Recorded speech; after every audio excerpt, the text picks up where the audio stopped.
Ямар үзүүлбэр юм бэ саяны? Би болохоор саяных уран уншлага буюу шүлэг уншсан байгаа. Уран улаан намнаа хоёулаа унсан гэдгийг хамгийн хүнд ихэн танаас харамч амин бас харамцгүй баярлалаа.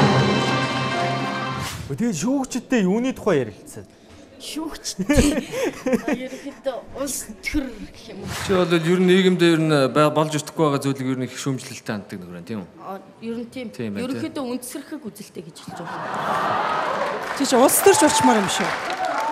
Намайг том болоод та нар шиг ингээд амьдрал дээр хөлөө олцсон байхад улс төр манай Монгол улс маань хөгжим мандцсан байвал би улс төр рүү орохгүй. Уран уншлага дээр чи харин шүүгчд юм яруу яав. Уран уншлага дээр ерөөдөө тэнцсэнгүү тэгээд чам дээр өөрт дээр чи тэнцлээ гэж. Өөрт чи юу вэ? Өөртөө амны фигур байлаа. За. Ямар асуудал дээр чи тэгвэл илүү сэтгэлээ зориулмаар байна. Зун касктэй өвлөн масктай Монголд амьдрнаа гэдэг нь ер нь тиймэрхүү л байна. Тэр ер нь зөв үү? Чи юу гэж бодож байна? Өвл маск зүүж өөн тэр нь яагаад гэвэл нөө урагшаа адилхаар утаа манад төрчин. Тэгээ урдах замаа арахгүй угаацсан дээр халтраад ойчч. Чи юм аа тий.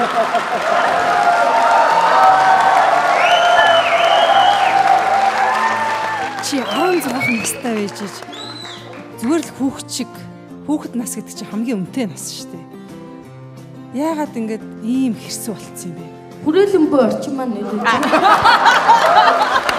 Нэрээ халтраад очсон юм уу? Үгүй хүүхэд болгон тэгдэг. Өө. Та жоохон хотын зах руу очиод тэгээд харахгүй ерөөхдөө өвөл ерөөхдөө зарим улсууд болохоор галтэрж унаа тэгээд толгой молгоо хөдлөх бол наацтай асуудал. Оройхон гараад ширүүхэн дайрна гэдэг л болно доо яах. Чи бол ангитаас бодоо олгоно ч. Гэтэ бол ер нь чигэд төстөс хийгээд яриад ийч. Багштай бол өстой янз ярилцах уу? Багштай ярина тэгэл шинэ ирсэн багш нарыг жоохон дэгэлчих гээл хэвчээ.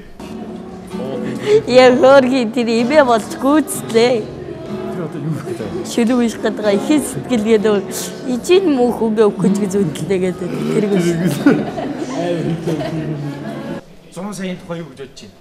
Харин би хэлсэн 100 сая төгрөгөө өөртөө болно.